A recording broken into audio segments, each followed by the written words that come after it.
What's going on, guys? Real estate is tough nowadays, and I'm on vacay. So, welcome to the Panther Nation podcast.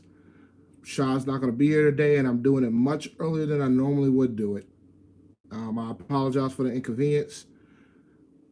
When I have my family around, it gets complicated when it comes to doing certain things and on times, and we got plans this afternoon on our normal time. So I'm going to go ahead and do this live, so at least we can get the information out there. I know the um, the game was a tough one to watch, to say the least. I was very disappointed in what I saw, but I want to give a couple minutes to get some more folks in. I know I know folks ain't expecting me to start at 6 p.m. today, but my schedule's the only thing that's my schedule is how it's going to be done for now. So I'm gonna let some folks get in. There will be no theme today.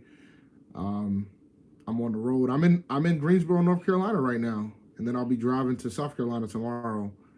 So it should be a good trip. I'm gonna do solo, with no graphics and just an iPad, and Rashad's gonna have his whole scheme set up for next week when he goes solo, right before New Year's. But hopefully he doesn't have to go over a game that was as bad as the one that came on yesterday afternoon. That was a tough one to watch, my friends. That was a tough one to watch. Cool with the interview. I don't even think I watched any interviews. Oh, I know which interview you're talking about. We'll get to that. I know exactly which one you're talking about. We'll get to that. But let's once we get some more folks in the chat, we'll get into some of the things that have occurred over the past couple hours. I bought the last set of gift bags, and I have to buy. I have a couple more gifts that I want to buy, but I'm done buying gifts pre-Christmas. I'm in the post-Christmas era right now. But yeah, I'm gonna be honest. I didn't really dig into like the pressers after the game this time because I was very frustrated, and frustrated is a tough word. I didn't expect us to beat the Colts, but I thought that we would have a better showing than what we had. And there were some aspects of the game where I felt like I might have seen some quitting involved. And it's not to give any, not to discredit the Colts because they did what they were supposed to do in that game. But what's going on, Noli? I wasn't too thrilled with the way that we played. And we can have discussions on how you feel about Will Grier and how discouraging Will Grier looked in that game. But then there's other factors that could be involved with regards to that game. The big thing that I'm thinking.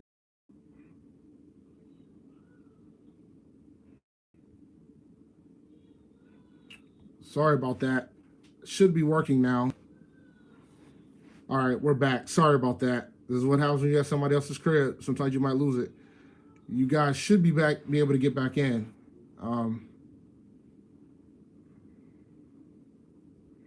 Yeah, man, I lost connection. I ended up creating my own hotspot on my phone to get it going. So we're good now. Sorry about the confusion about that. But yeah, man. So yeah, Greer. We let's start with Greer. Greer was put in a rough spot from a standpoint of, and I'm not trying to defend Greer. Greer did not have a good day by any stretch of the imagination. But you got to consider that Greer was put in a rough spot. The team was already in a bad state. They haven't won a game in a very long time. And then you put Greer in hoping that there's a spark. And Perry's trying to get it so he can get a win. Because Perry is still, I believe Perry is trying to win games. But, sometimes you're only as good as what you have. Sometimes you're only as good as your talent. And Greer's not ready. He didn't look too good at all. He has good pocket awareness, but other than that, he didn't really sling it down the field like that. And I know it was difficult for him to do that with him losing DJ Moore so early in the game, but you got to roll with what you got. But I am an absolute. I've been in tank mode for a while now, but for Charles, for somebody that wanted to throw deep, man, Christian McCaffrey got 15 catches yesterday. I mean, if there's a stock up, it's probably him, and that's it. I remember prior to this game, we were saying there's no way he'll get to the 1,000 mark. Well, Mr. Chris runs CMC is gonna get it, man.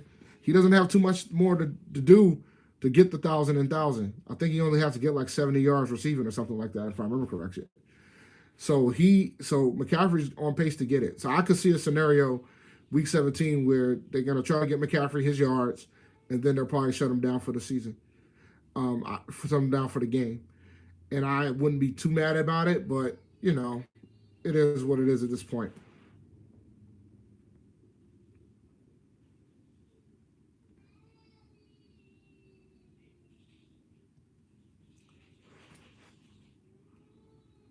But yeah, they did score on the Panthers again. Yeah, so let's talk about the game in general, man. It was a blowout by any stretch of imagination. The final score was 38-6, if I remember correctly.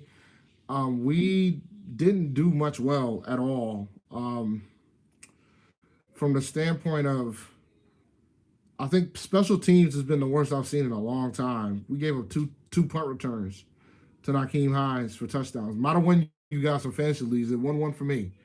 But overall, man, it was a hard game to watch. Like Greer had his occasional moments, but he mainly had 3 turnovers. Like it was just a bad game for him. He had 3 interceptions. We gave up two punt returns for touchdowns. We wasn't ready for this game. They bottled up McCaffrey pretty well on the run game. I mean, but then again, he only got 13 carries. McCaffrey got 13 carries, 54 yards, and 15 catches for 119 yards receiving. But nobody else on the team had more than 2 receptions other than McCaffrey and Ian Thomas. So there was no, he spread the ball a lot, but like over half of his reception is completions went to McCaffrey. So he checked down a lot. And that's expected. But it was just, it was a terrible game across the board. Ross Cockwell led the team in tackles. This is never a good sign when the cornerback leads the team in tackles. He had 10 tackles yesterday. Jacoby Brissett pretty much had his way. But Jacoby Brissett didn't have a good game, but all the running backs did. Marlon Mack, Jordan Wilkins. Neither one of them ran for 100, but they both almost did. They both got touchdowns. Even Brissett ran for a touchdown. Like all the games for most of the games this season, man, the run game has been the run defense has been an Achilles heel, and it continued through this game, there's no light at it at this point. Like every single week, it looks like we're gonna have to take a defensive tackle in the first round, even though I want to, or just hope and pray that everything else is gonna get healthy. Yeah, Perry. So, yeah, I haven't been paying attention. I haven't had a chance because I've been trying to pack and get things situated for Christmas. But if it's true that Perry said that Cockrell's going to start next week, boy, that says a lot about Dante Jackson. But Dante hasn't been playing well. Dante is losing his starting job in our very eyes right now because he hasn't been playing well. Now, granted, the passing game wasn't that good by the Colts because they didn't need it because all they had to do was run the ball all day. So from that standpoint, we're sitting in they had an okay game. Let me see if I missed anything from the chat.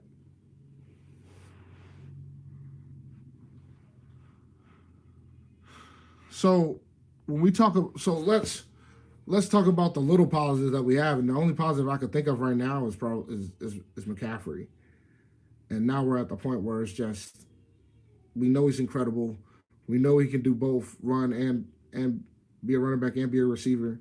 We know he should be in the MVP running, but he has no shot to get that because the team's not winning. I'm wondering if he has a shot at the Offensive Player of the Year, though. What's the highest draft pick we can get? We can get up to 6. We can get up to 6. I wish I could pull up Tankathon and show it to you, but we can get up to 6.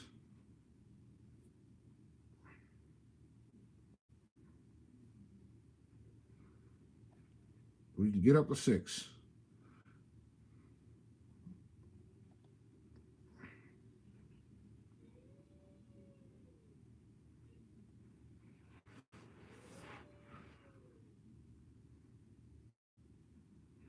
Hold on one second, guys. I gotta send a text message.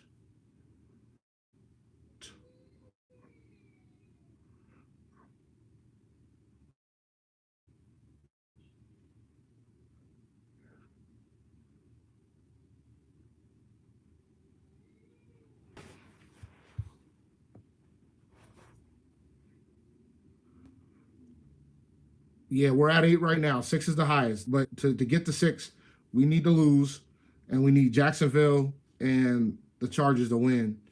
And that's not out of the realm of possibility. Those scenarios could happen. So we have an opportunity to get up to the 6th pick. We would have had a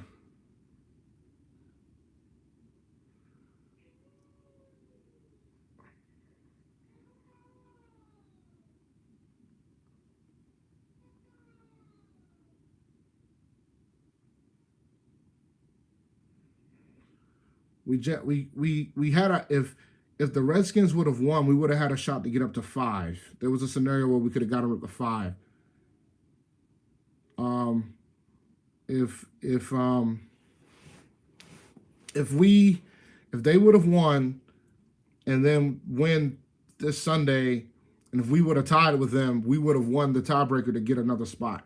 So there was an opportunity for us to potentially get up to 5, but that went away when the Redskins blew it against the Giants. So 6 is the best. If we lose, we're gonna sit at 8, and I'm fine with 8. 8's fine. I mean, once we started tracking this, it was looking like we had to. It was looking like we had to. We didn't have a shot to get this high because of all the people that had to get wins, and those wins happened. So, but because of strength of schedule, 8's going to be the best. 8, if we keep losing, 8's it's probably where we're going to end up. I could see Jacksonville, the Chargers winning, so we could probably get up to 7, and if they both win, we can get up to 6.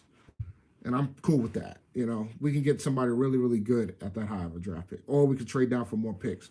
But I'm not sure if there's another team that has multiple picks at this point. Oakland does. Oakland has 2. So maybe y'all can during the offseason we can debate on whether or not we should if we're fine with moving down and getting Oakland's package of picks. Because that's a potential. That could possibly happen if Oakland's interested in getting up this high. Maybe there's somebody they want at 6, 7, or 8 that they want. But we'll see. We'll see how it goes.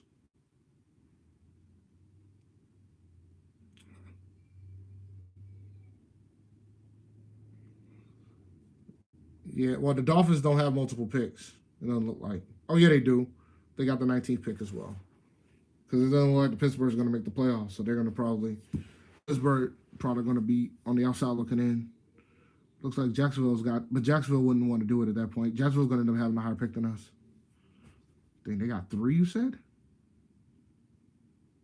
Oh yeah, they do. Yeah, they do have 3 picks. So it's been tough. Yeah, man, the internet connection is not the business, to say the least. I'm doing what I can with what I have. I'm sorry about that again. It's gonna be more of a shorter episode, but I wanna get through. Like the game was the game at this point. Like we looked terrible. We didn't look good at all.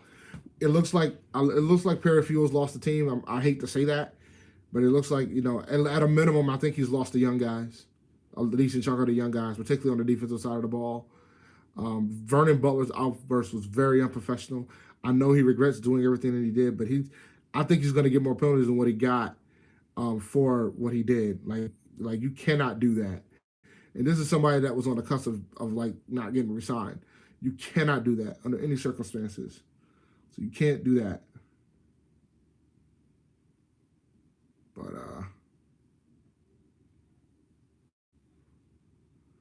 all right. So let's get into the schedule. Now that we know where we're going to be sitting in the stands, we know who our opponents are going to be. And let me tell you something, man. It's not a game. It's not a game. We got to go. We're gonna be next season. We're gonna be playing the NFC North, and we're gonna be playing the AFC West. I don't have to get into the intricacies of what are home and away right now, and I'm pretty sure we'll have plenty of time to go through it. But we're gonna play the normal division rounds that we do twice a year, but we're also playing the Vikings, the Packers, the Lions, the Bears, and we're gonna play the Chiefs, the Broncos, the Raiders, and the Chargers. So I think we're gonna get one of the first. I think we're getting the first home game in LA for the Chargers. I gotta double check. Well, one of the first. One of the first home games in LA, and then because we're last place, we're gonna get to play the Cardinals again, I believe. Let me double check that.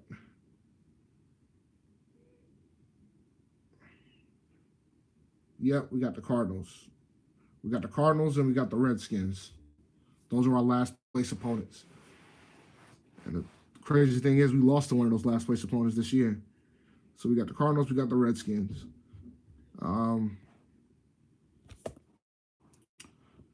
We got some pretty cool road games, man. We're going to Lambeau. We're going to Arrowhead. I would love to go to Arrowhead.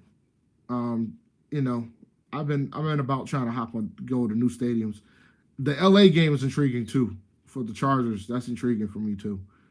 So I might, we'll figure it out once the dates are set of when these games are going to be. We know who our opponents are going to be, and it's not going to be easy for the new head coach, whoever that may be.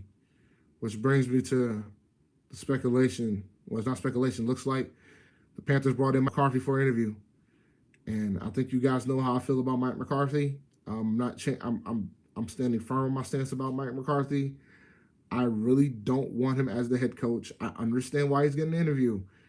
I'm getting concerned they might hire this guy, and I don't know how I'm gonna feel about it if they hire this guy. I'm gonna give him a fair shake, but I question whether or not he's I question whether he's an upgrade over Rivera. I don't think he is.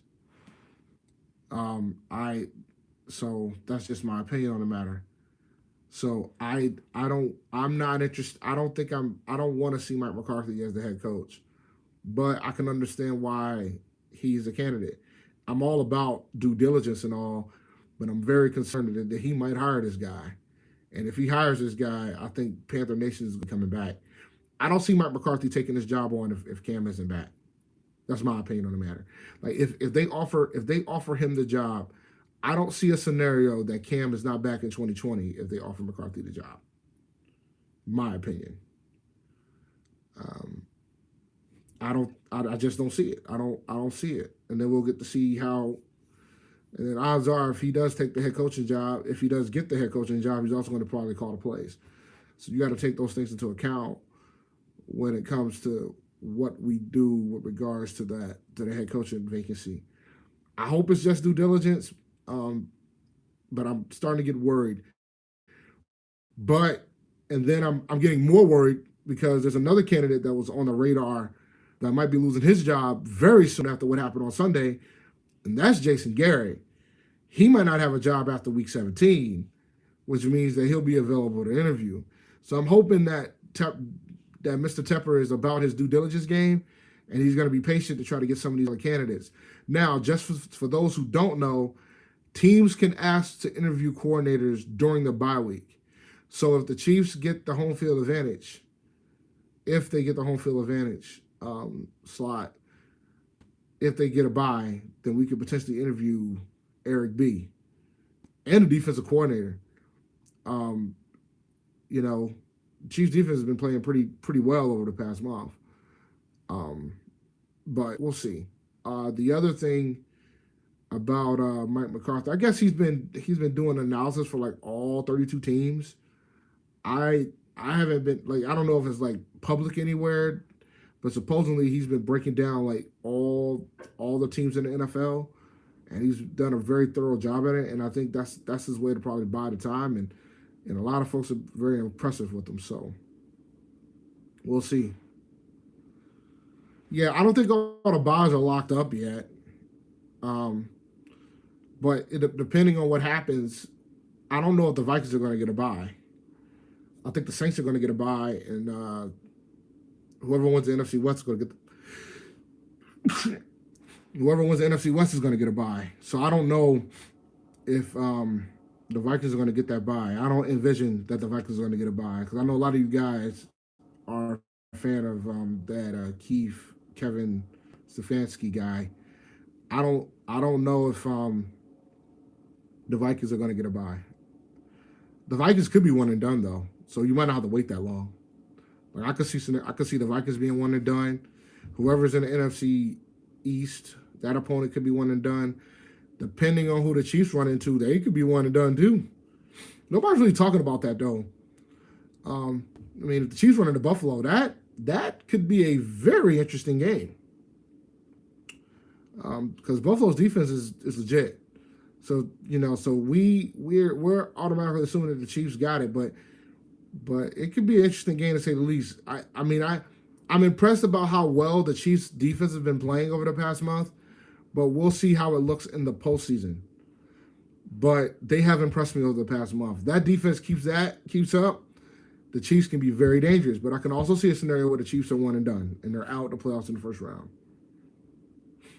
Yeah, Bean should have been our next GM, man. We kind of screwed the pooch on that one because Brandon Bean should have been our our GM. Yeah, we'll definitely bring in Greg Roman if the Ravens will allow us to interview him. I think Greg Roman is definitely coming in during the bye, and Josh McDaniels will too if the Patriots get a bye. So there'll be opportunities to get some interviews in during the bye. So hopefully, we'll see. But I just hope that the Mike McCarthy interview is just what it is. It's just due diligence and that's it. I'm assuming that he's not going to just hire him on a whim off of one interview. I wouldn't be too happy about it to say the least because then it'll end all the. Then you start thinking like, hey man, like this guy's been sitting on a bench for a year. Like you gotta wonder why. I mean, could it be a good fit? Maybe. It all depends on how he handles the defensive side of the ball too, because Carolina's always had a history of having suffocating defenses. So I know that's something that's part of the identity of the team. So yeah. All right. I didn't have too much today because I've been traveling today. I've been up since 3:30 this morning. I landed in Greensboro around 12:30, and I had to wait an hour in the rental car line to get a vehicle. And then I had to learn how to cut my vehicle off because I guess there's two types of parks on a Chevy Malibu. Go figure. So yeah. Congrats to Tony. Tony won the fantasy league this year, man. I placed second again in the podcast league. I ran into Kenya Drake. Kenya Drake. My most hated guy last year is the guy that takes me out this year. But he had a pretty good team. And he withstood Zach Ertz getting hurt too. So congrats to Tony for winning the league. It was a really good league. I think the top of the league is pretty heavy and they actually put in the work. I got to start hunting down at the bottom. I'm probably going to replace some people because I want folks that are going to be focused and I want folks that are going to draft well. I want to make this league super competitive. I wouldn't be doing the fantasy league if I didn't want it to be competitive. Pat didn't do too well. Pat didn't do too well at all. Matter of fact, let's see. How did Pat really do? Pat's squad was in trouble when he decided to take Saquon Barkley instead of Christian McCaffrey. Even though he might have won his game.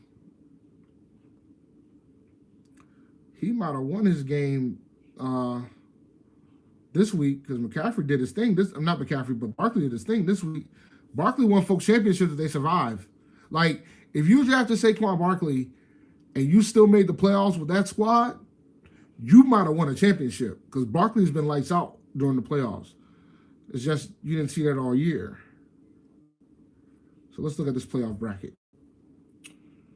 Yeah, so Baby Bubba placed 11th in the standings. Yeah, I had to go early today, Chris, because I got things going on at 8 o'clock tonight. And either I would have gone early or I would have gone super late. And the fact that I got to drive 4 hours tomorrow morning, I decided to go early.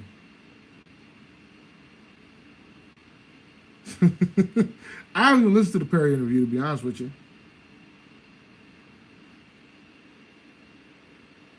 Looks like Baby Bubba is gonna place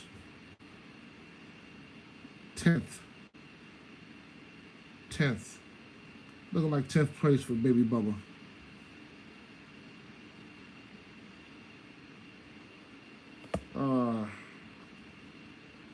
But yeah.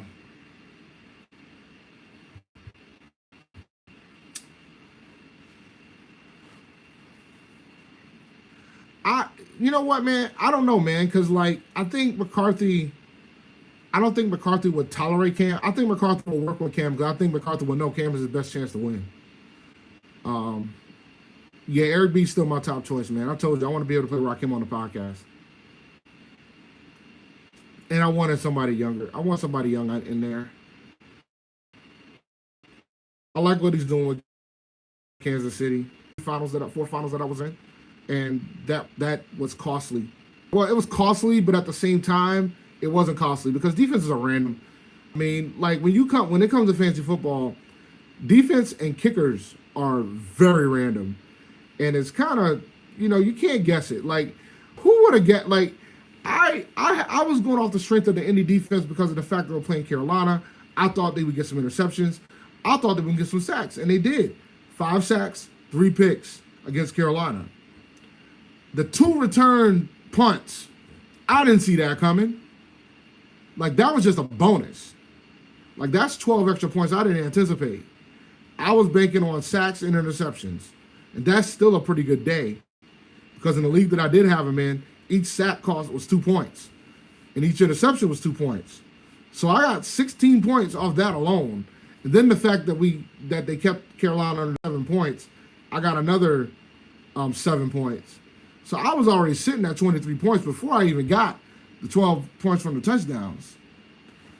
But, I've always been a believer in fantasy that defenses and kickers are super random. They should be banned. I would rather have flex spots in those 2 positions. And in one of my leagues, that's what they did. That's what they did to get rid of the kicker. The next phase is to get rid of the defense. Because I won a league because of the Colts defense. Because Dak Prescott did nothing. James White did nothing. And despite all that, I won the league because the Colts defense dropped 35. And I probably would have won another league if I would have played them.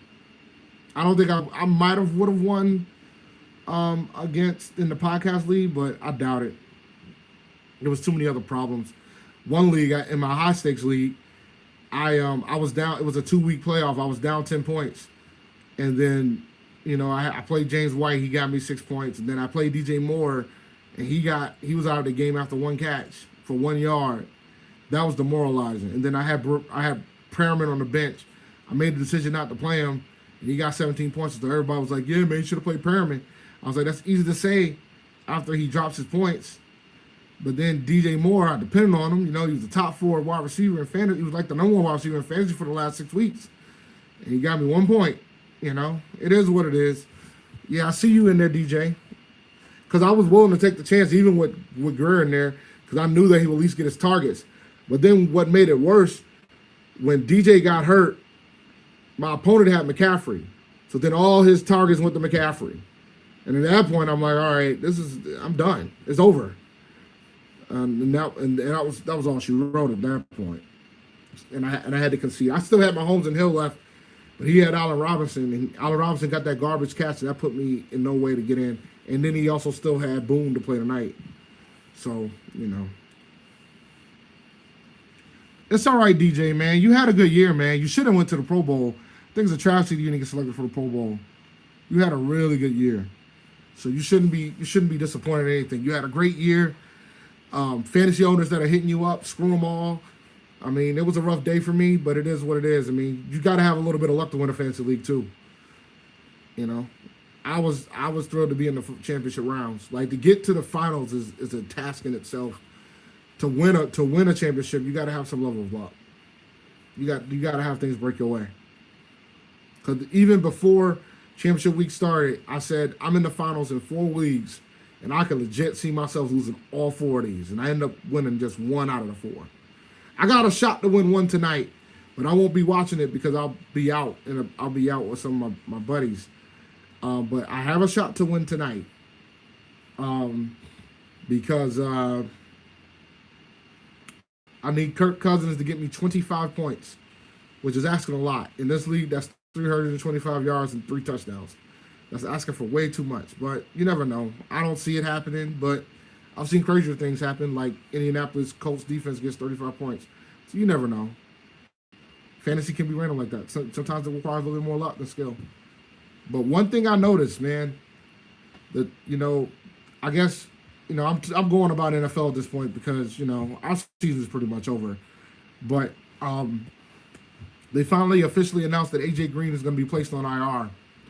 So I went back and looked at all the leagues that I drafted A.J. Green.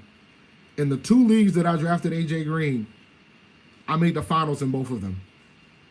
And I won 1 of them. And I have a shot to win the other one tonight. So, sometimes it's about where you draft guys too.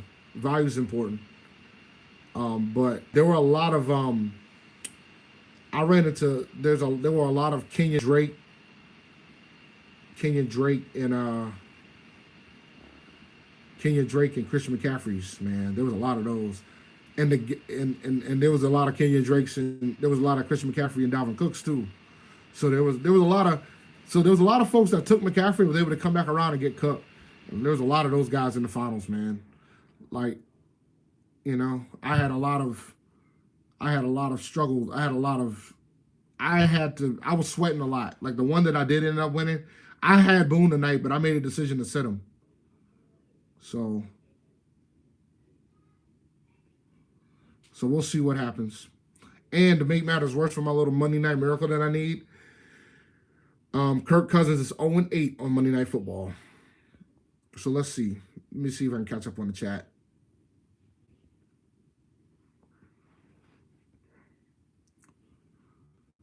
Let's see.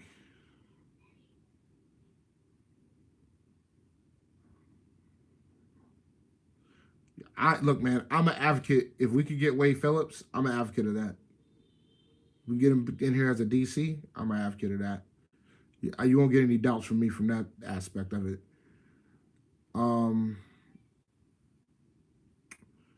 You have Saquon, Marlon Mack, and Kenyon Drake. That's a pretty good combination. Saquon went wild this weekend, man. The problem is, man, like this year, I didn't have high picks. Like the league that I won, it was a 14-team league. It was a 14-team league. 6 points per touchdown pass. You lose 3 points for interceptions, 2 points for fumbles, and half point PPR. I had the 13 pick in that draft. Julio Jones fell to me at 13. Like I literally looked at that draft yesterday. I had the 13 pick in that draft. It was wild. Like whenever the league's over, I look at the draft and see like which players are still on my team. I took Julio at 13, Todd Gurley at 16, Julian Edelman at 41, Marlon Mack at 44, and James White at 69. Devin Singletary at 72, and I ended up dropping him. That was a mistake. I should have kept him. I took Dak Prescott in the 8th round, A.J. Green in the 7th, and this is a 14-team league. So, it's just interesting how sometimes it falls. And then you look at, and then you can, I sometimes look at the draft and be like, man, what I could have possibly done in hindsight. But typically, you kind of stick to your board, and sometimes your board blows up depending on what happens in the draft. I mean, because I like when I saw that I had the 13 pick in this draft, and it's a 14-team league. I got a 13 pick. I'm looking like, man, I'm gonna be hurting because I was like, I'm not gonna get a stud. I'm not gonna get anybody. I'm not gonna get nobody good. I'm not gonna get. That's past even the 12th pick. So I'm thinking I'm not gonna get any. I'm gonna get like Joe Mixon and John Connor. There's no way, James Conner. I was like, there's no way that Julio or some stud wide receiver followed me, and Julio fell, and then Gurley was there, and I expected Gurley to be there in the second round, and then I was like, well, maybe something else will happen, and I'll sit in a good spot, and then Edelman was there in the third. I'm like, oh, I can't be mad at that. I would have been fine with Edelman being my wide receiver one. Now I got two wide receiver ones, so my wide receivers scared me a lot. Most of the time, one of them had a good game if the other one didn't. So it worked out for me because Julian Edelman didn't have a good game this week or last week, and I still was able to hold on. So so those are the breaks sometimes. Yeah, Godwin and Evans are done for the season, and since they're done for the season, that tells me that it's possible that DJ might get called up. But I don't know if DJ's healthy enough to play. Do you think we'll pick up Trent Williams? I don't know, man. Do you think we'll pay for Trent Williams is the better question. I don't know if we can pay. I don't know if we could legit pay for Trent Williams, knowing that we might have to pay for Cam. Like I'm still. I think Cam's going to end up playing. Playing for us next season. Then you got the billboards coming out and all that, and so I think that's a possibility. Trent is very injury prone. That is a fact. And then we're gonna have to pay. The rest just want a first round pick. I'm not ready to pay that for him. He's too injury prone for me, for my taste. What team are you going for in the NBA? I'm a Celtics fan, man. I root for the Celtics and I root for the Bruins. I haven't committed to a soccer team yet. So we'll see. I haven't committed to we got the New England Revolution up here, but I haven't committed to them yet. I'm a Red Sox fan too, but I don't watch enough baseball to even call myself a fan like that. So, But from that standpoint, yeah, I root for the Celtics, man. So Kim is my guy. But I know what he did for you guys for the Hornets. But I haven't really gotten let me tell you something about Taco Fall. Let me tell you something about Taco Fall, man. That was one of the greatest things I've seen Brad Stevens do. And I thought it was awesome that he got the crowd hype. That was awesome. But I've been to Celtics games, man, and Brad is cool, man. I love Brad as a head coach. I hope they never fire him. Because I think the guys love him too. I think his players love him. Because there aren't too many until they had Kyrie on that team, they weren't really prima donnas on those Celtics rosters that he was taking to the playoffs other than Kyrie. And as you can see, their best year was when Kyrie was freaking hurt under his run. So go figure. But I'm rooting for the Celtics. I know everybody keeps talking about 76ers and the Bucks. I'm not afraid of them. Nah, he doesn't yet. But Celtics always have a player like that. Because before that, it was Scal. It was Brian Scalabrine, man. It was Scal. So, it is what it is. Yeah. Yeah. I don't think Hayward's been the same since he had that freak injury. Ever since he broke his leg, man, he has not been the same. He hasn't. He hasn't been the same. Period. He hasn't been the same. But luckily, the Celtics have done a really good job with keeping draft capital, and they've been able to draft some really good players. So, the future's ahead of us. We got the future ahead of us, and we're still able to get certain free agents to come there. Because I think Kemba's going to be great for the team. Kemba's been doing well so far. I think we have a shot to get to the finals. I think all the hype is on the 76ers and the Bucks. But out of the 76ers, Bucks, and the Celtics, you could say that the Celtics aren't the most talented out of those three teams, but you can't deny how good of a coach they have. They have one of the best coaches in the league. So I think, and when it comes to the playoffs, I think coaching matters. And, coaching probably matters more than it gives enough credit for. So, And so I think as long as the guys listen to Brad, I think we got a shot to get to the finals. Cause I'll take Brad coaching them boys over anybody else, because he can coach his behind off. No, nah. I mean, like, listen, man. Like, we've been to the Eastern Conference Finals and we ran into LeBron. I mean, and we almost won that series. So I think, it is what it is. I think we can get there. Coach Bron ain't in the East no more, buddy.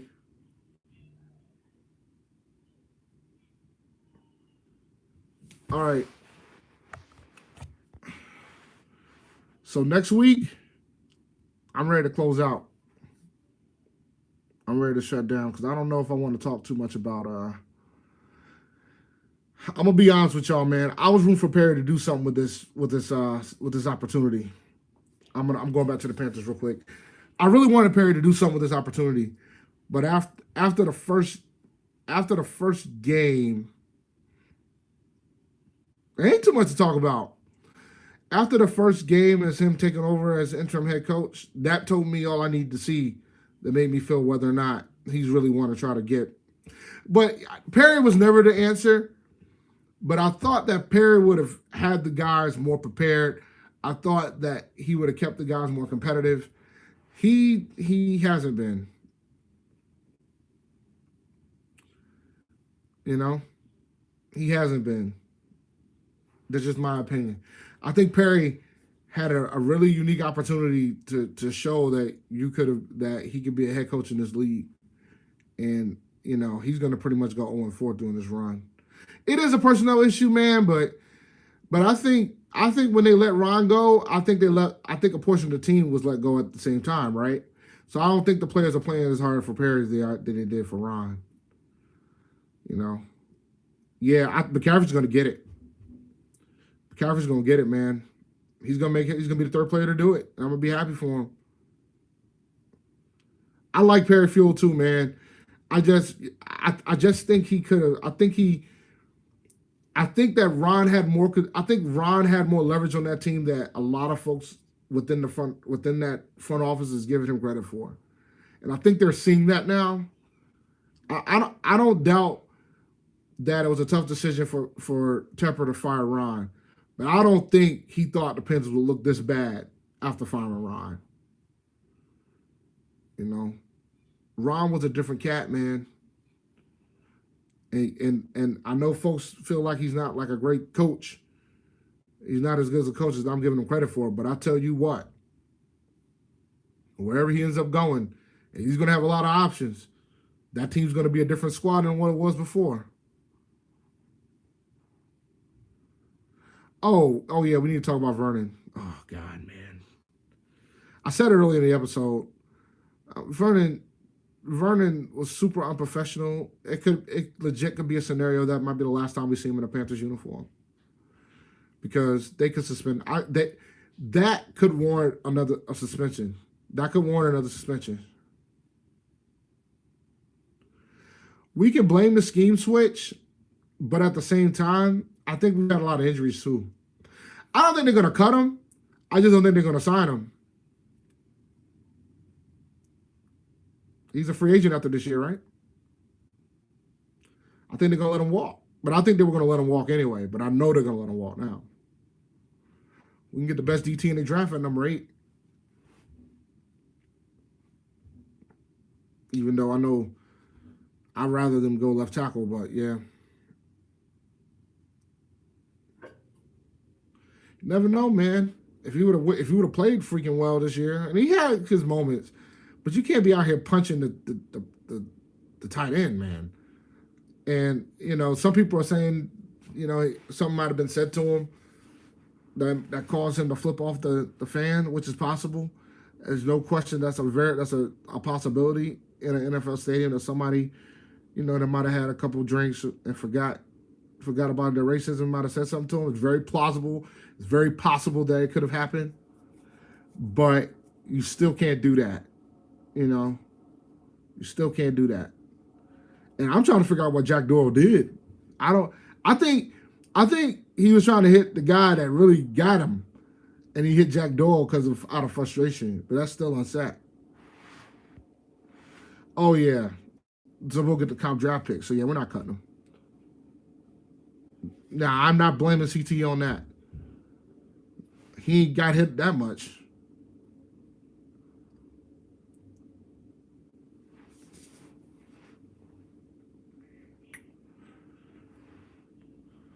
This was fun, man. I had a blast with this one, considering that I'm literally like sitting on the floor at somebody else's house, lost internet twice, had to end up using my hotspot to get the thing to go live. You guys didn't complain about the audio, so I'm assuming things worked pretty well.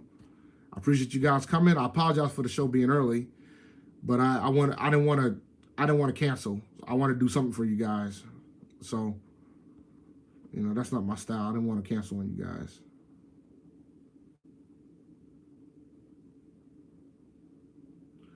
But yeah, man. Yeah, Vernon, you know, Vernon out here trying to live his best life. Somebody's gonna sign him. Probably the Bills. Y'all got anything else for me before I shut her down and get ready for my next plan for the evening?